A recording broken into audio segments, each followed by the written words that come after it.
السلام علیکم ورحمۃ اللہ وبرکاتہ. الحمد للہ وکفا وسلام علی عباده الذین اصطفى. اما بعد. قال اللہ تبارک وتعالی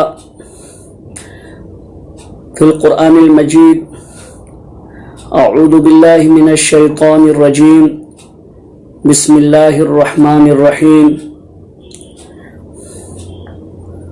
ادع الى سبیل ربک بالحکمۃ والموعظۃ الحسنہ. صدق اللہ العلی العظیم.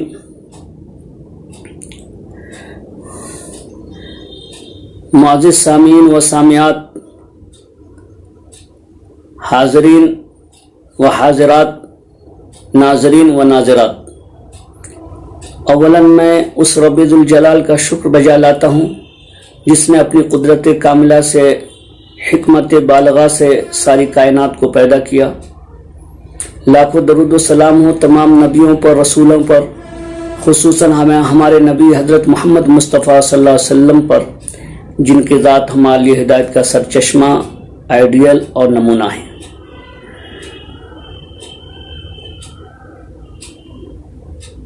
آج کی نشست میں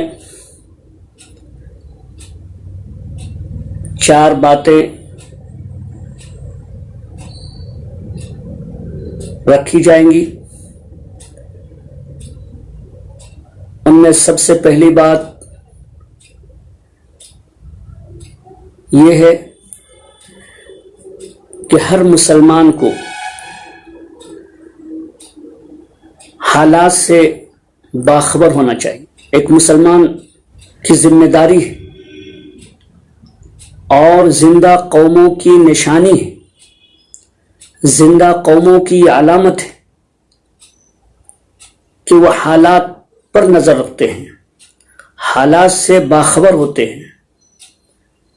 تو ایک مسلمان کی ذمہ داری ہے کہ دنیا میں کیا حالات پیش آ رہے ہیں،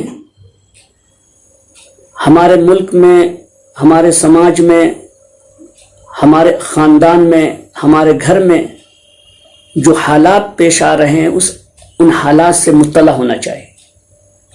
اور حالات جیسے بھی ہوں، ہمیں ان حالات میں جو اسلام کی رہنمائی ہے، قرآن کی رہنمائی ہے، نبی اور رسول کی رہنمائی ہے، اس رہنمائی کے مطابق ان حالات میں ہمیں استقامت کے ساتھ ڈٹے رہنا چاہیے، جمے رہنا چاہیے. ایک مسلمان کی پہلی ذمہ داری ہے. دوسری ذمہ داری یہ ہے کہ قرآن و سنت سے یہ بات ملتی ہے کہ نا امید نہیں ہونا چاہیے، مایوس نہیں ہونا چاہیے. قرآن کریم میں مختلف انبیاء علیہ السلام کے واقعات کو بیان کرتے ہوئے اللہ تبارک تعالیٰ نے اس کی طرف توجہ دلائی.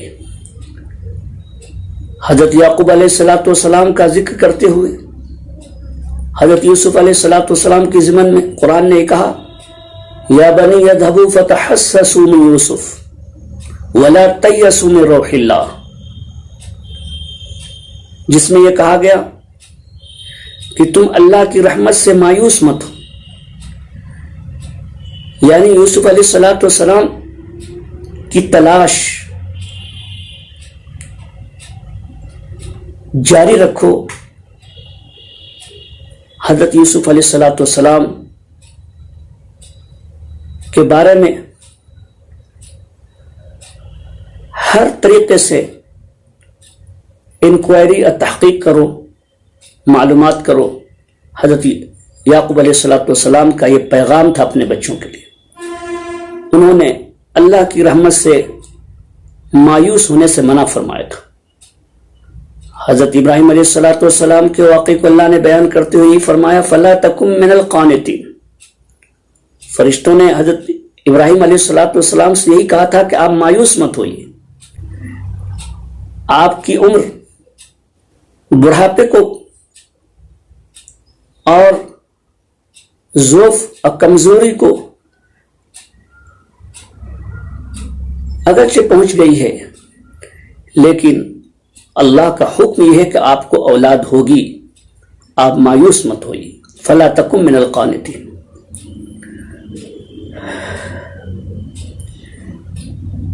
تیسری بات،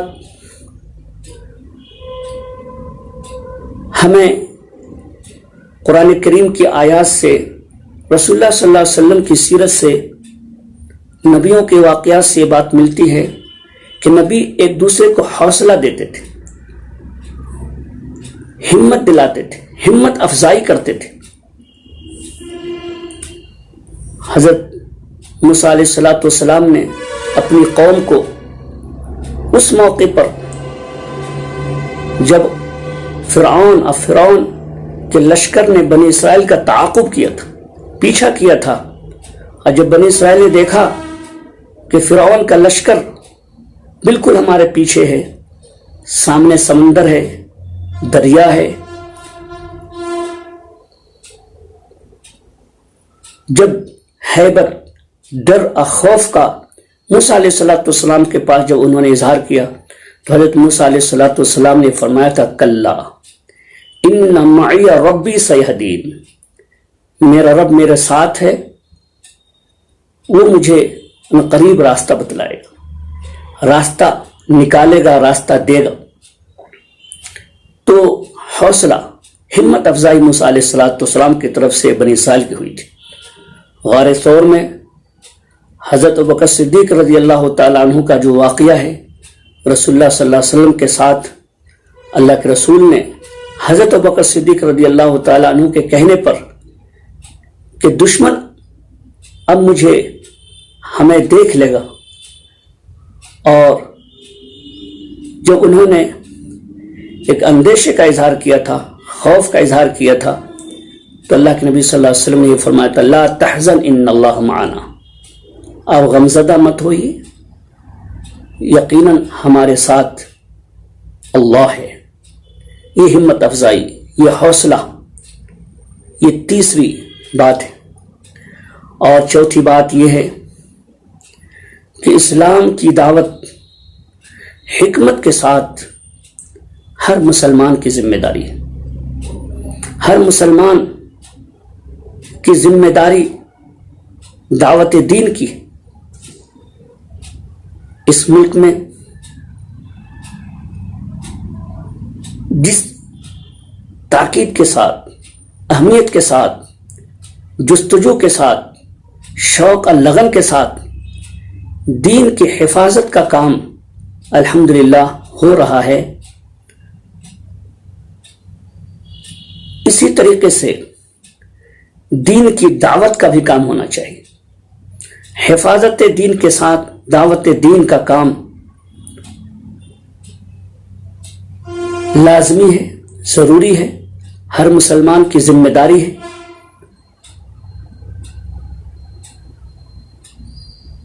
جب یہ اعلان کر دیا گیا کہ اب دنیا میں کوئی نبی یا رسول آنے والے نہیں ہیں، تو اب ختم نبوت کی وجہ سے مسلمان میں سے ہر مسلمان کی، چاہے مرد ہو یا عورت ہو، دعوت دین کی ذمہ داری ہر مسلمان مرد عورت کے ساتھ لازم کر دیا گیا، اور اس کو حکمت کے ساتھ دنیا کے سامنے، برادران وطن کے سامنے پیش کرنے کی ضرورت ہے، اور مسلمانوں میں اصلاح کے کام کرنے کی ضرورت ہے۔ اگر ان چار باتوں کو ہم ملحوظ رکھتے ہوئے حالات حاضرہ میں کام کرتے ہیں تو اللہ تعالی ہمیں اپنی رضا، آخرت کی فلاح عطا فرمائے گا۔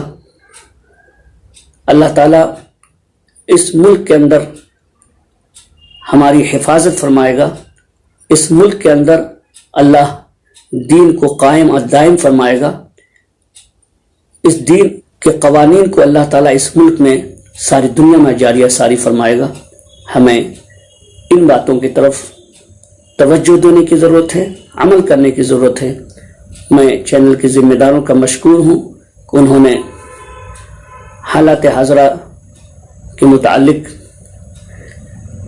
کچھ کہنے کی ہمیں اجازت دی. جزاکم اللہ خیرا وآخر دعوانا ان الحمد للہ رب العالمین.